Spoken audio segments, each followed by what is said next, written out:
Good evening. It is Monday, November 14th. This is the Guilford Board of Education. Welcome to the meeting tonight. I invite you to join us in the Pledge of Allegiance. I pledge allegiance to the flag of the United States and to the republic which stands one nation.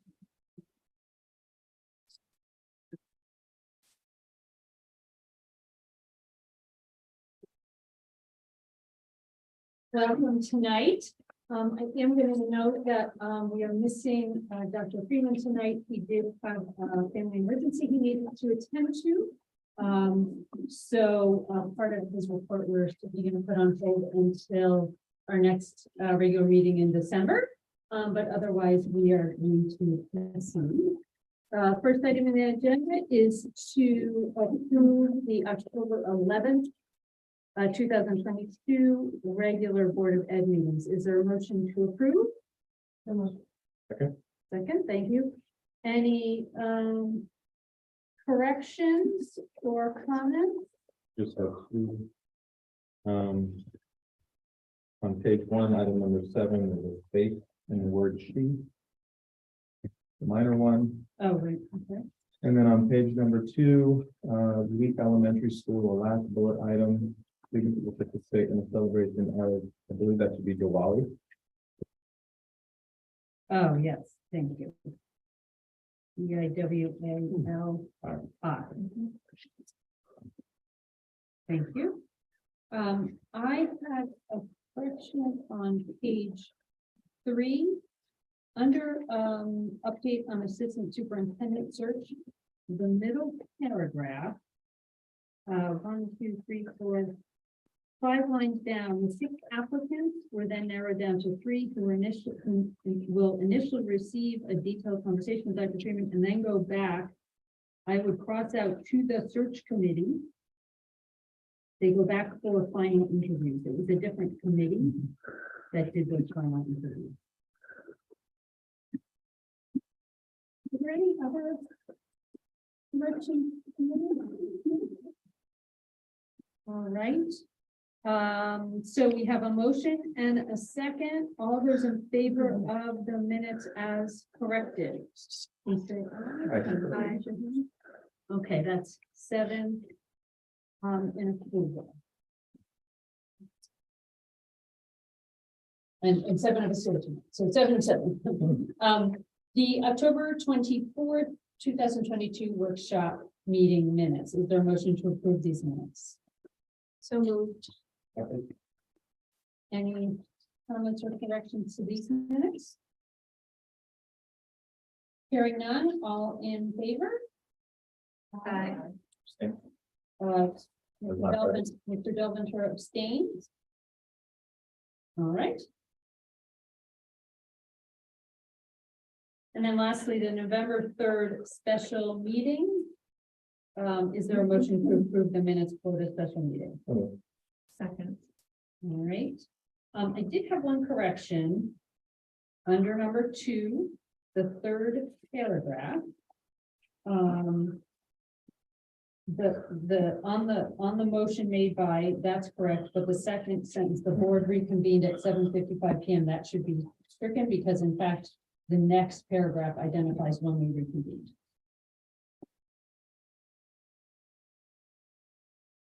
Any other comments or corrections? All right. All those in favor of the minutes as they have been amended? Aye. Aye. And Ms. Peck abstains. All right. Are there we're up to number 4, public forum for topics on the board agenda. Are there any topics? Any public comments? I'm not seeing any, so we will move on then to review and approval of expenditure for the month of October. Thank you. So we went over the individual line items on the bills and the lines earlier in the operations committee. So this is just a high level overview. The expenditures for the month of October 2022 were $5,239,312.47. Expenditures and encumbrances through the end of October were 30.6 of the budget, as compared to 29.2 in 2021.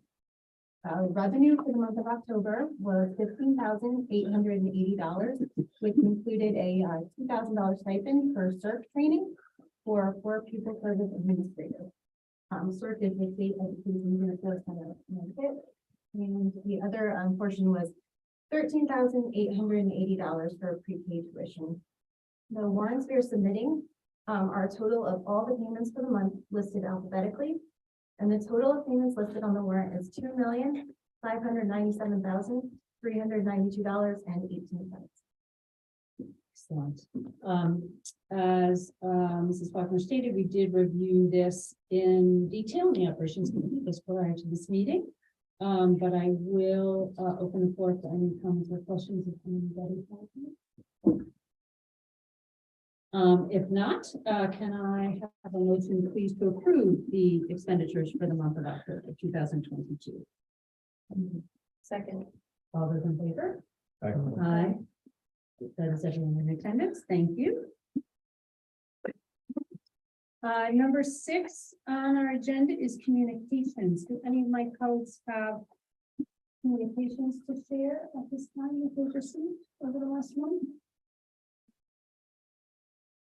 All right.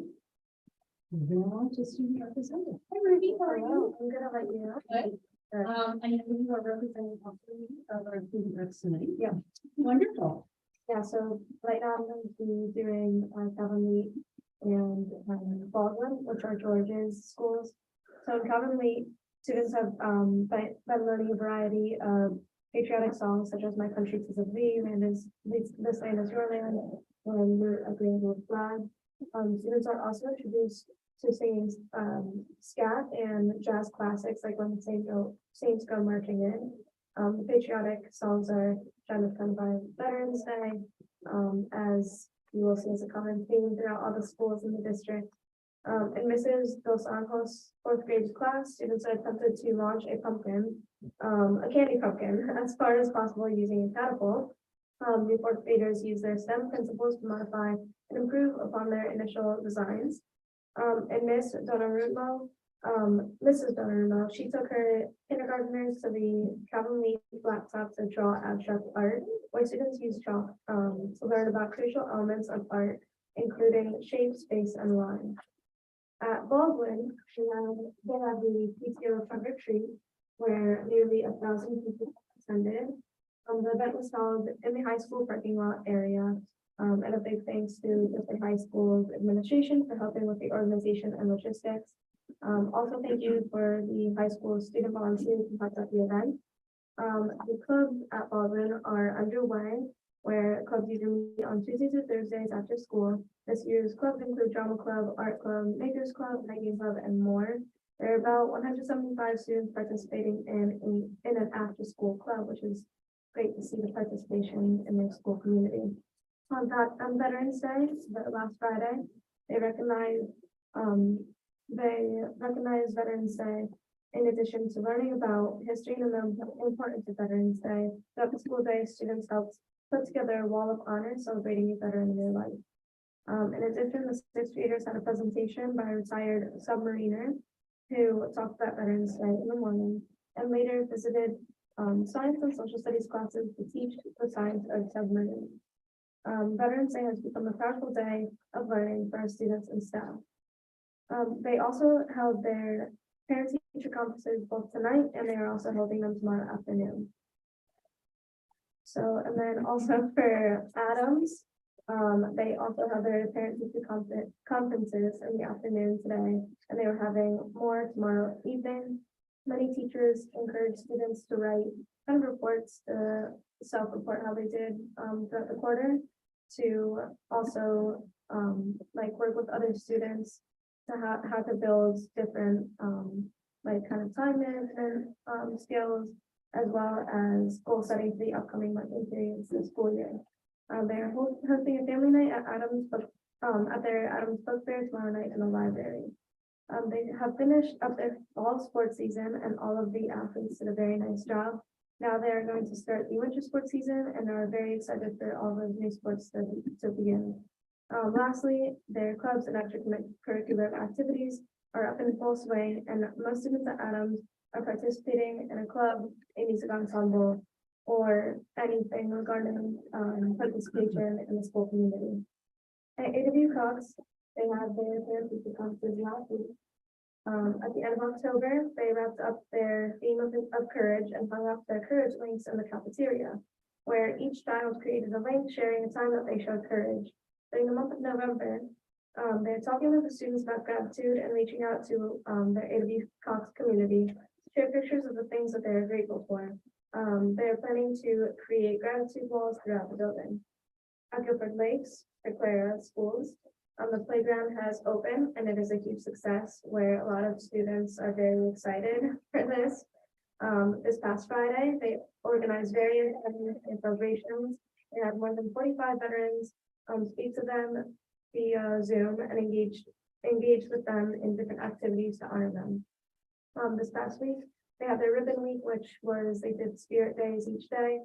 And on Friday, they had a ribbon ceremony where various representatives from the high school sports teams and Lakes alumni, DJ John Seville from iHeartRadio, came to talk to them about confidence and the importance of good decisions.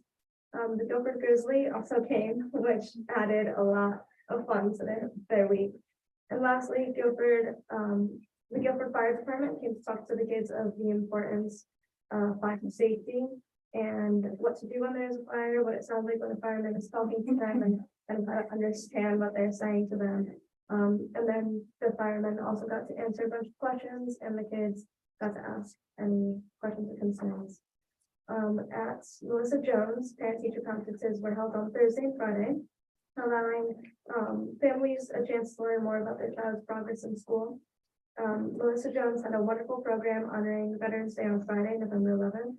Students shared their learning from classes through posters, poems, letters, and also songs. The PTO also hosted a fall festival on Saturday, where students enjoyed games, a basket raffle while enjoying some beautiful fall weather. And then finally, at the high school, we just recently had our homecoming on Saturday. It was a lot of fun. Officer Scott, who's our student resource officer, DJ, played very good music this year. And our sports teams our fall sports teams have also wrapped up, where girls soccer, field hockey, and volleyball unfortunately just lost their recent games, but they did proceed in their post-season games. And the girls cross country, they won states, and they also had the success of actually building their own track to run here at Guilford. But everybody has been very successful, and the boys are playing tomorrow, I believe, at Jonathan Law, and I think against Cheshire. But yes, it's all very exciting. Wow. Yeah.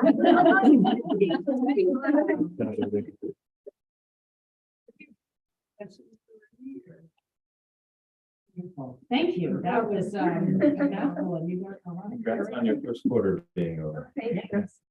Yeah, it's a lot, but it's exciting. Also very sad because it's my 3 more quarters until I'm done. So very emotional.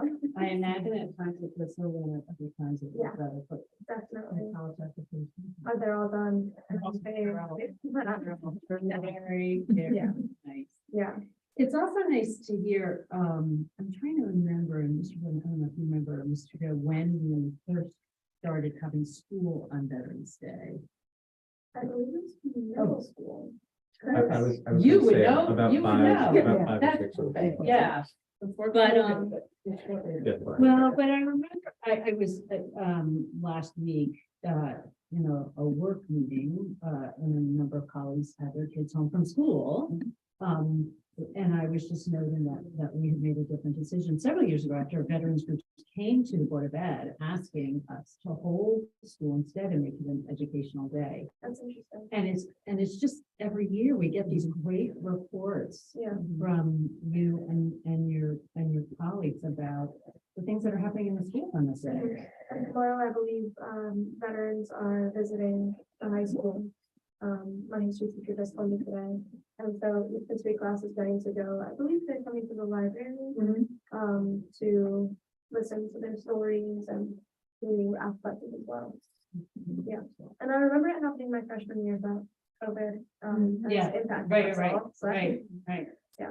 Also, I know the kids are encouraged to share, your middle school up there, like, and those Mhm. serve, and so it's fun. I mean, every year my girl's like, "No, tell me again," you know. Right, they need an update on, that's great. Excellent, well, thank you so much. I think it, And again, you are, welcome to go or welcome to stay, up to you, but I appreciate it. you would be fine.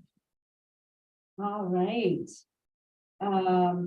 Okay, so number 8 is the superintendent's report again. Dr. Freeman could not be with us tonight. I am going to report on, agenda 8.1, which is an update on smart funds. And then, simply hold on, 8.2, which was to update us on the November 8th professional development. We'll let Dr. Freeman, fill us in next month on that. The update on the smart funds, and this was communicated to the Guilford Public Schools community via email. These are the grant funds that have allowed Guilford Public Schools to provide free meals within the school to any student since the beginning of this school year. Those funds and the ability to use them will end on November 30th, so at the end of this month. What that means is on December 1st, children who are eligible and have applied for free or reduced lunch will have that in place. And then other students then will need to fund their lunches starting on December 1st. So again, that is a message I'm providing, which is a follow-up to an email that has been sent out to the Guilford Public Schools community, but we do want to make sure that people have that on their radar. I understand from our director of dining services that a number of people have gotten their applications for reduced and free lunch in. Any family who is eligible who has not done that, we really encourage you to do that as soon as possible. Again, because that will start on December 1st. Mrs. Giroux, do you have anything to add to that? Have I covered that? No. All right, thank you so much. Everything there. All right, so we're then going to go right on to the board agenda. 9.1 is to receive for possible action an increase in school lunch prices. We have in front of us a proposal for increasing the school prices. We have not increased prices since the 2016-2017 school year. The recommendation is to increase lunches at a rate of 50 cents. So that the elementary school lunch would be $3.25, the middle school lunch would be $3.50, and the high school lunch would be $4. Our director, again, of dining services provided us with information at the operations committee about this proposed increase, about trying to keep up with food prices. We did get a meal prices comparison for 2022-2023 for other schools in our DER, and also information about the current USDA identified amount of $4.33 for lunch and $2.26 for breakfast. The last thing I will note is that there is not a recommendation or a request to increase breakfast prices, which would remain at $1.75 for elementary, $2 for middle school, and $2.50 for the high school. So I want to open this up for discussion. Any discussion that we may want to continue. We did have a little bit of a discussion in the operations committee. Then we are being requested to vote on this recommendation. Would anybody like to? Yeah, I'll just say, I think one of the things that we're, not really bringing to the table here is that we clearly not raised prices since 2016. So we really need to think about making this something moving forward that we identify as a budget year, whether it's every year or every other year, just considering, you know, where prices are, where reimbursement rates are, where participation rates are, so that it's not, you know, making up for 6 years worth of not raising prices. I think it's important to note that we would be operating at a deficit if we do not raise prices. And we certainly can't be doing that. So we have to be looking at an increase. You know, I just hope moving forward that we as a board can consider this at least on a year or every other year basis, so that it's not such a big jump to the family. And I'll just add to what John said, you know, I appreciate the conversation we had in the operations committee meeting, and everyone kind of shared their perspectives, and thankfully we have a lot of folks that have signed up who have applied for the free and reduced lunch. We've had good participation with that. And just recognizing that we all recognize that economically it's a tough time right now for a lot of families. And so the timing isn't wonderful, but it's also, we do have to make a decision to move, you know, prices. Like John said, we've had the same prices since 16, 17. But that it isn't just done in ignorance of the situation that we're all kind of living in right now with inflation and cost of things during the winter and home heating oil and all of that. But hopefully the families will be able to manage this change. I will note that, because so many districts provided free lunch during the pandemic, we don't have a very recent history in terms of cost to dining services, but prior to the pandemic, it is not at all unusual. It has not been unusual that dining services within schools run at a deficit. So that this is an attempt to minimize losses that might be experienced as we go back into providing meals for a cost for students who aren't at the free or reduced. Are there other thoughts or comments from colleagues? Do people feel ready for a vote? Okay, then I'm going to ask for a motion to increase the meal prices as recommended here. Again, breakfast would remain, it would not be an increase, but the lunch would increase by 50 cents at each level to $3.25 at elementary, $3.50 for middle school, and $4 for the high school. And my understanding, I want to be clear, is because the high school offers a number of variety of meals and often a variety of options, the $4 is kind of the base meal price. So moved. Okay, thank you. Second, excellent. All in favor? Aye. Okay, that's everybody. Thank you.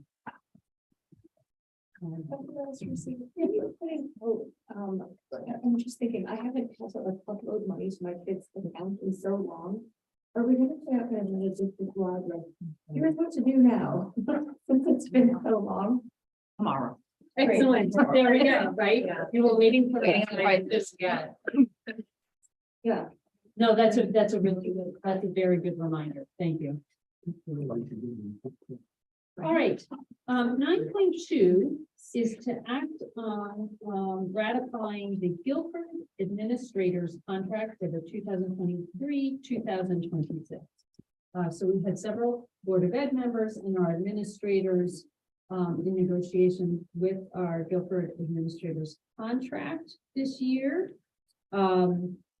This is, we'll be looking and voting on this now. We will follow with ratification of the GEA contract, our teachers contract following this. And I say that because this has been a different year this year in terms of negotiations. We've seen across the board, across Connecticut, contracts arriving at a higher increase over 3 years than we've seen certainly 3 years ago when we were we were looking and negotiating these contracts. There's a whole number of reasons for that. That certainly include things like inflation and cost of living, but also the expectations that have been put on administrators and teachers over the last 3 years during the pandemic, which have been really quite extraordinary. So we had, again, we had several board members included in this negotiation. The average increase across the state for the 34 administrative contracts that we know of this past year averaged at about 8.7%. They ranged over a 3-year contract. They ranged from 6%, a low of 6%, to a high of 10.51%. These are the conditions of the contract that we have reached in Guilford that we're going to be asked to vote on again tonight. Again, this is the contract with our administrators. So a wage increase over 3 years of 9.25%.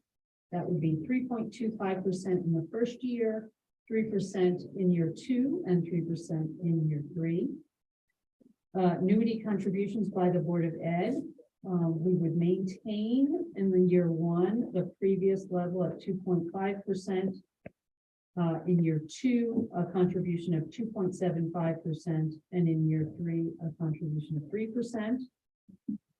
The insurance premium contribution would increase, contribution by the employee would increase 1% over 3 years.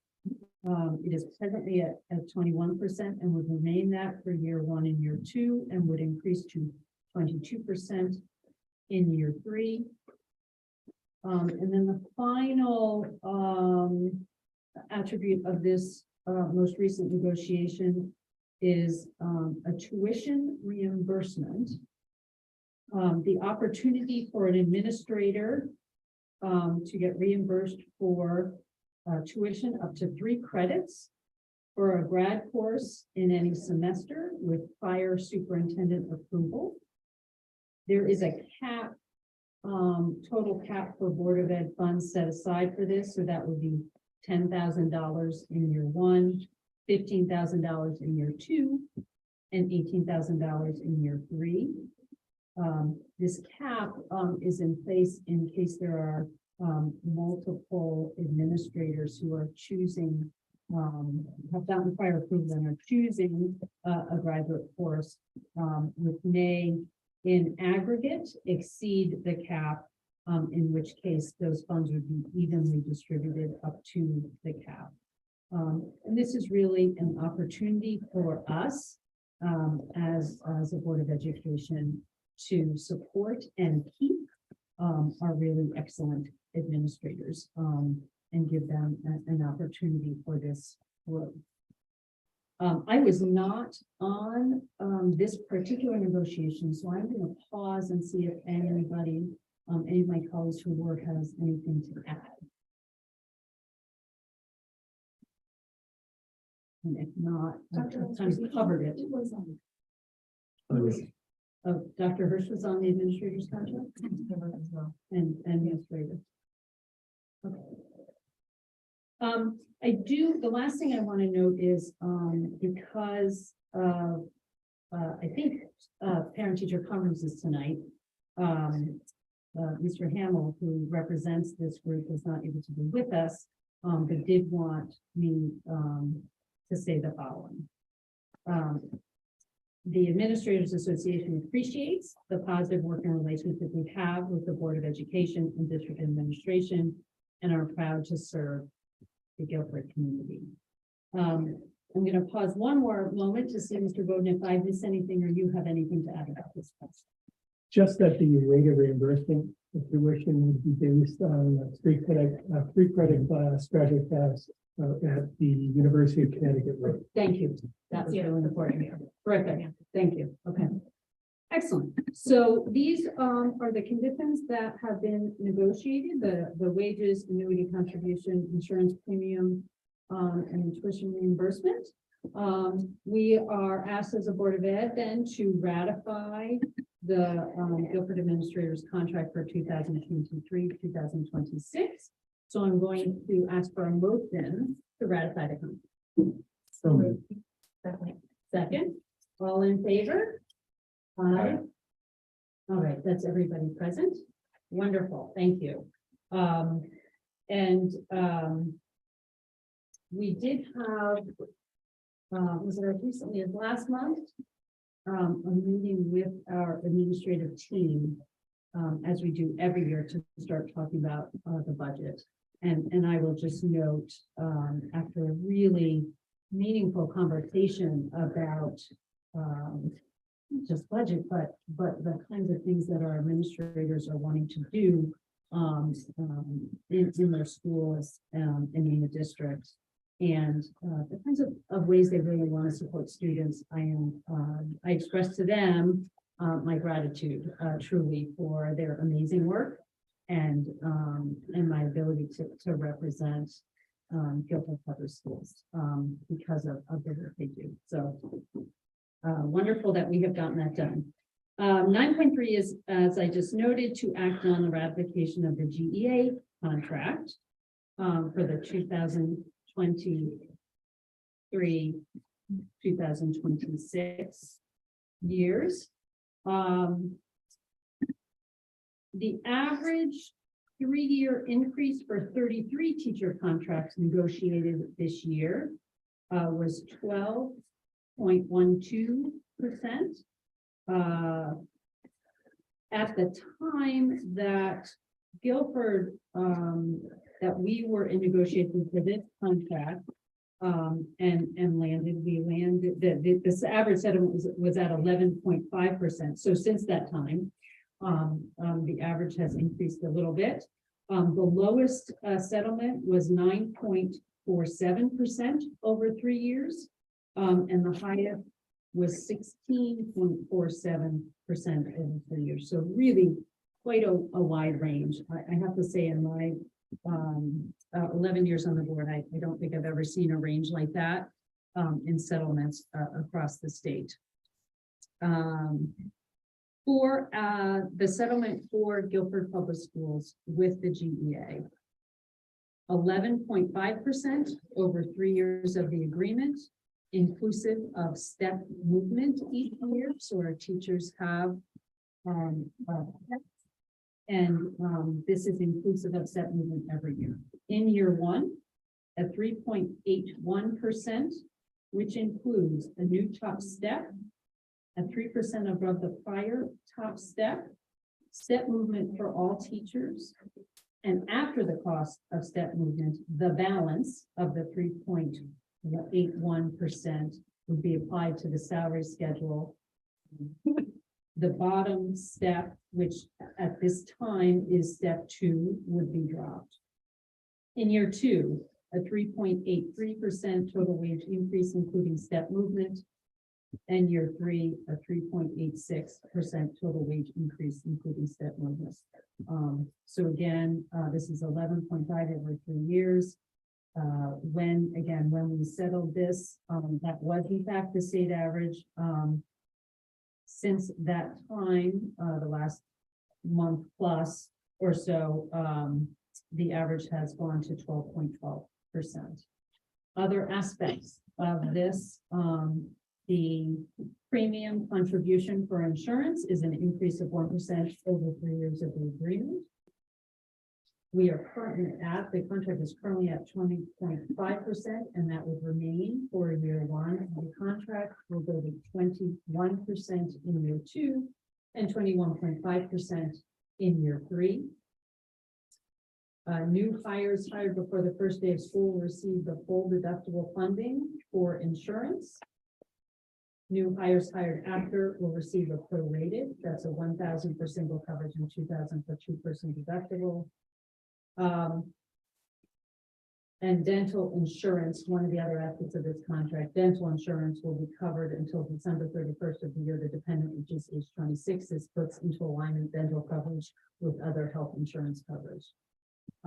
Other aspects of this contract, there is a longevity pay in the contract.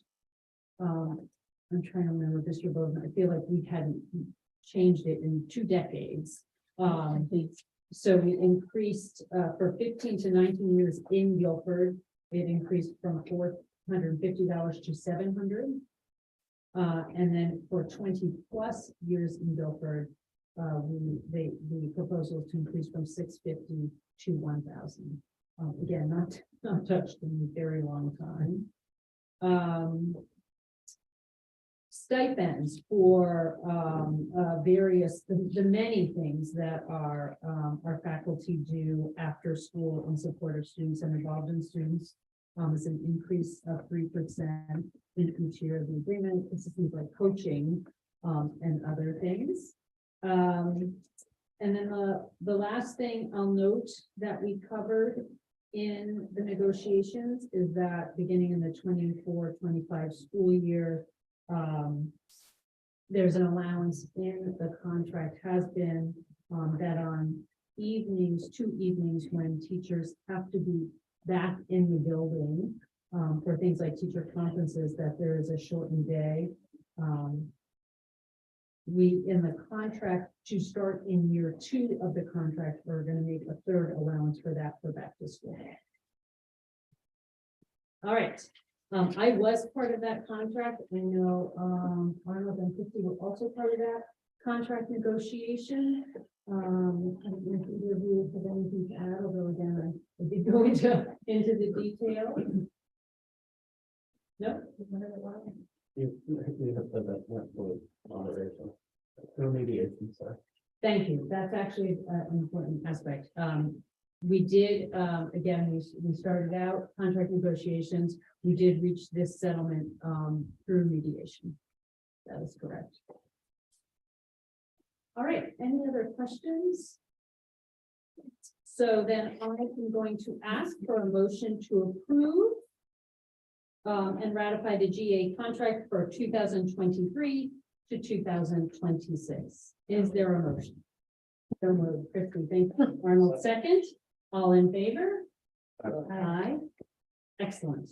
All right, wonderful. And I think also want to take the opportunity to thank our teaching faculty for all that they do for our students, for the way that they support them and teach them. We are grateful. All right, 9.4 is a receive only item. We are receiving drafts of the school calendar for 2023, 2024. I will note for my colleagues that there are 4 drafts being presented to us tonight for consideration and for a vote at our next meeting. And the drafts offer these options. 2 of the drafts, draft number 1 and number 2, offer the consideration of starting the first day of school after Labor Day. So that would be on September 5th, 2023. As you can imagine, the last day of school on those calendars is also different than the other 2. So it is a projected end date of June 13th, 2024. Although snow days or other reasons for consideration would extend that. The second 2 drafts, draft number 3 and draft number 4, proposed a start of the school day prior to Labor Day on Thursday, August 31st, with a anticipated end date of June 11th, 2024. Again, unless there are snow days or other reasons for cancellation. That's the first consideration. The second is that within each group, draft 1 and 2, after Labor Day start, drafts 3 and 4, before Labor Day start, there is the option of listing holidays and vacations. You'll see in the center. The holidays are named in one draft and not named. They're simply noted as a school holiday in the second.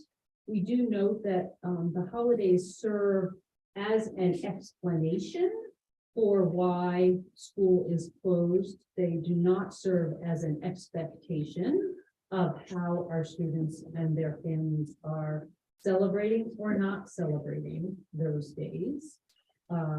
And so we're going to be asked to choose either to continue to name the holidays that explain the reason for a closed school day, or simply note them as a school holiday. I don't know if anybody has questions on this now, and Mr. Byrne, I don't know if you have anything else you wanted to add in this presentation. Just a couple of things. Excellent. Dr. Freeman wanted the board to know that all 4 calendars align with the Learn calendar. So it's uniform with that. It also includes, all 4 calendars include the 5 professional development days and the 6 early release days as we've had through the years. So they're consistent, through 1 through 4 in that regard.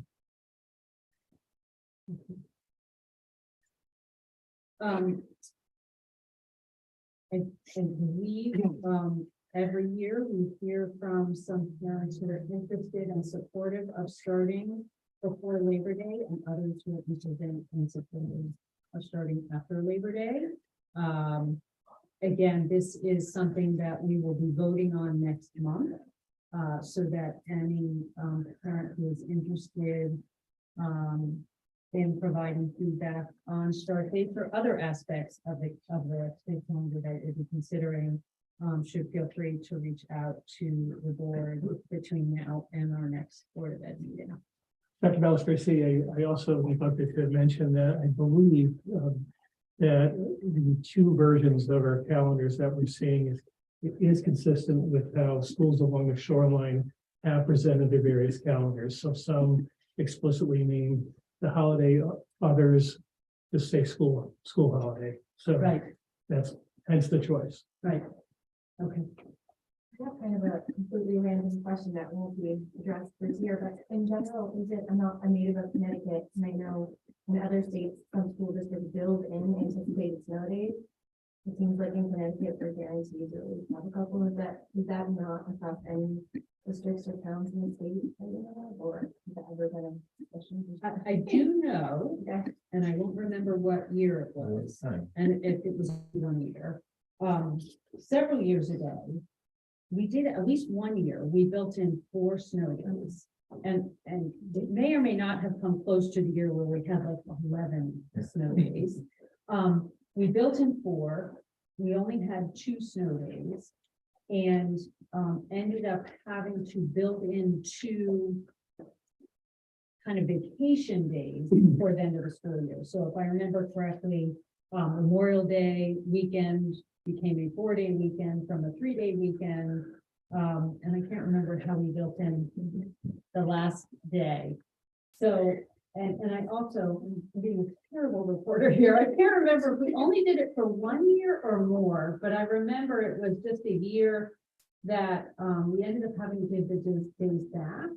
And it caused a little bit of disruption as well for parents who were not expecting their kids to be home on these days. And then all of a sudden we had to create them. So it was not a trend that lasted very long. That's not to say we couldn't reconsider it. Yeah, I think I'm mostly thinking about the families that the year to have to definitely Well, we did, yeah, which is a good point. That is the, I think that has been somewhat resolved by the fact that we did set graduation last month. The legislation changed, and now we can set it much earlier in the year. We did not set it till April. Till April, after April, we couldn't, right, And after then the all first. you already did it, in the fall. Yeah. whereas, like, it used But to that, be yeah, 2 that's. months before graduation, we would be setting graduation based on snow days. But now we have the allowance to to accommodate that class time without adding on the 5 Sundays, like for seniors, if we send it, even this year, we're gonna be able to do it. It's like the end of school will be the end of school. Correct? Even if we have like 7 snow days. The graduation Graduation, will right. be the The rest of the graduation kids, day. right. Seniors will be done, The rest of the student body will need to fulfill their Right. 180 Right. days of schooling. No, that's totally fine. No, that's totally fine. We just, it's a new thing this year and we just voted on it last month. Absolutely. Other questions for any of the administration while we have the calendars in front of us for consideration? Obviously, we can ask questions in the meantime as well. I think you covered it when you said, we want to hear from parents. This is one of those things that, is, it can go either way. So we'd like to hear from people how they feel about it. So we certainly encourage parents to let us know.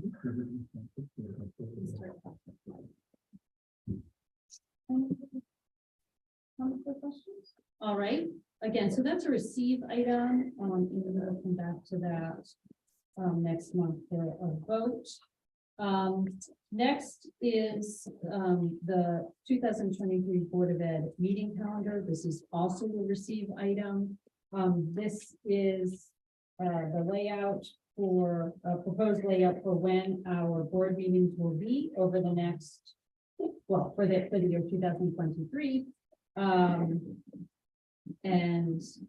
Again, any board member who has a question about this or wants to consider what's in front of us, we'll be voting on that next month as well. Any questions about that before? I think the only thing that I'll add, and it's been said by a few Board of Ed members now, is that it would be nice to see the workshop meetings rotate through schools again. Yeah, I did, I noticed that. Do you know, Mr. Wynn, is there a reason that is not a consideration on the proposal here, or was it just kind of a repeat of what we've done in the past year? Do you know? I think this is the repeat of what we've Okay. done most recently, but certainly could be adjusted. So there's not, my point is there's not intentional reason to not consider doing that, right? So that would have our workshop meetings, which are the second Board of Ed meeting every month, which happen on the 4th, generally the 4th Monday of the month. And the policy committee meeting or the curriculum instruction assessment meeting that happens prior to that would rotate around the school. So 1 month we're at Cox, another month we're at Baldwin, another month we're at Melissa Jones, etc. All right.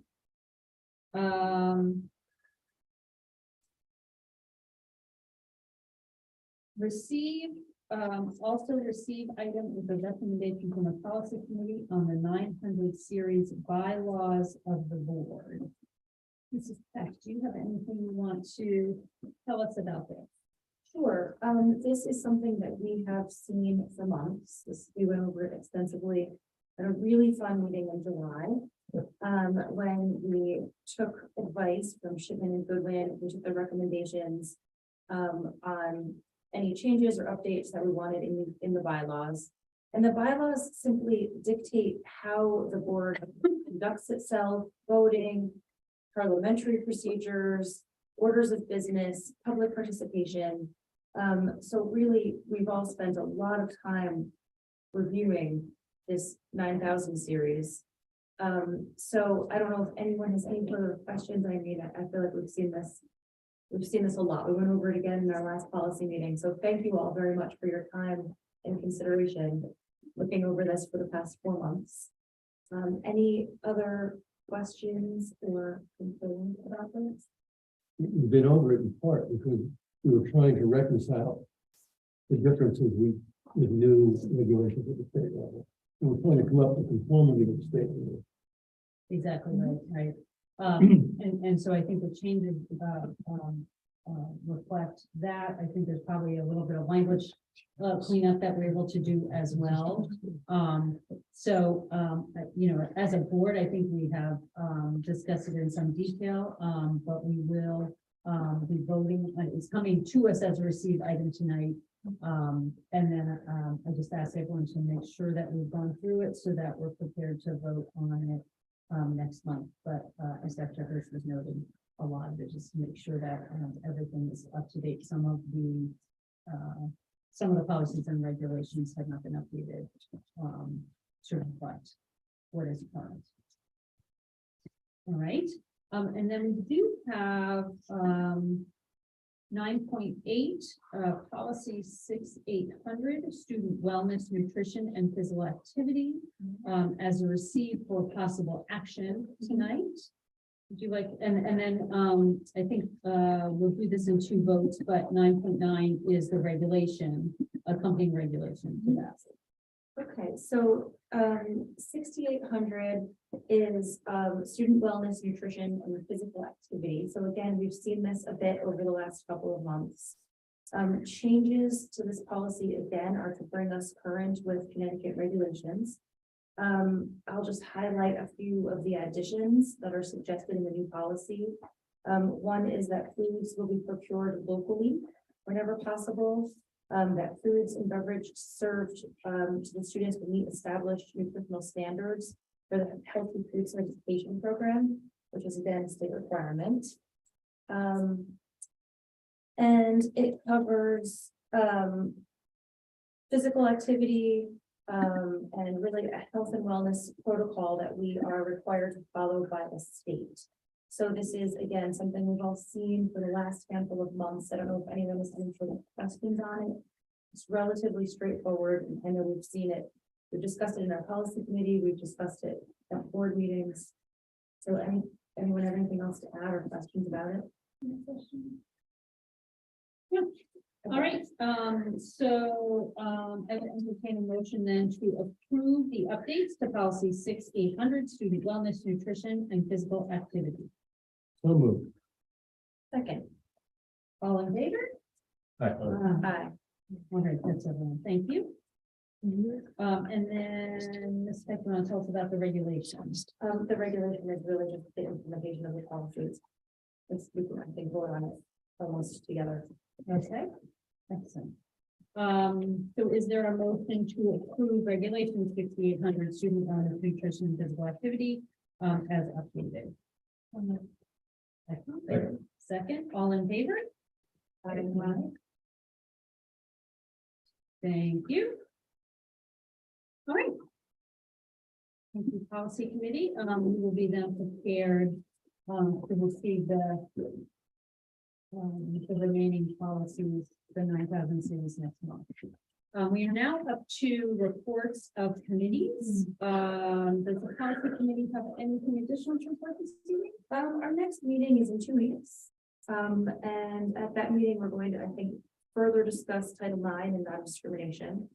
So we expect to have that available for the board at our next full board meeting. Okay. And I'm sure we will have other fun policies to discuss in weeks. Yep, we're preparing that agenda for the next few days. And we have a few things to bring forward for discussion. Excellent. Thank you. All right. Operations committee, anything to add? I will just add that we did meet with our health insurance representative covering our medical claims to date, and that we will be going out to the bid for new carriers and stop loss insurance. We hope to see those presented in January. Again, we discussed another strong level of participation in the dining services, so that was very well received. And then facilities, large update highlighted by the completion of the playground, which is great. The Guilford playground. Yes. Excellent. All right, thank you. Curriculum, instruction, and assessment committee. We met several weeks ago to discuss the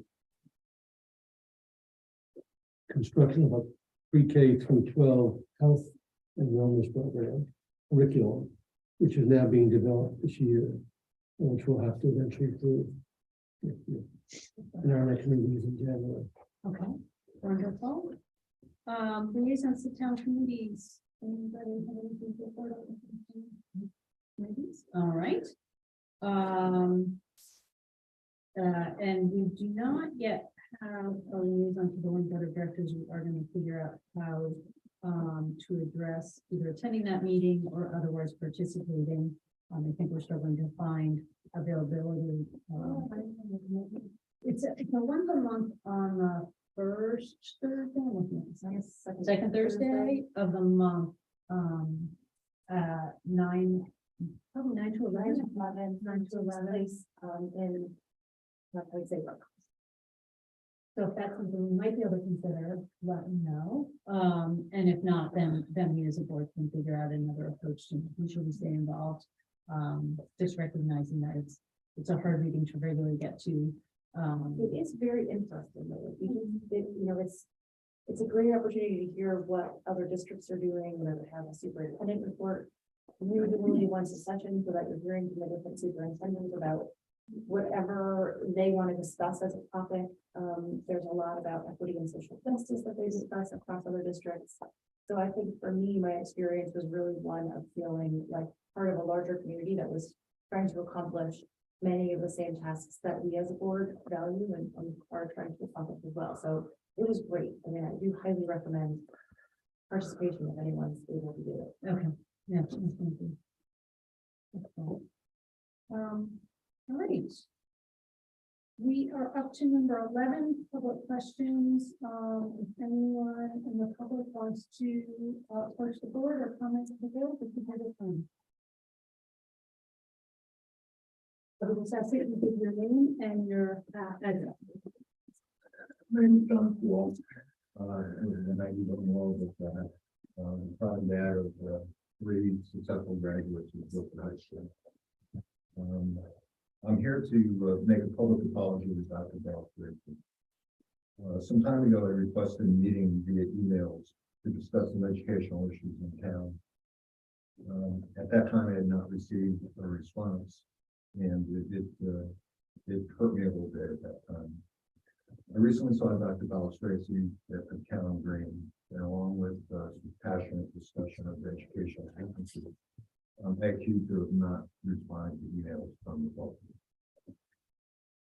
I then discovered that I was in fact wrong, that I had received emails, and I'm very sorry for accusing you of not responding to emails at that time. You did respond, and you did offer a meeting to sit with me, and I appreciate that. I'm very sorry I got lost. I still have no idea where it is. But anyway, I'm here to make a public apology.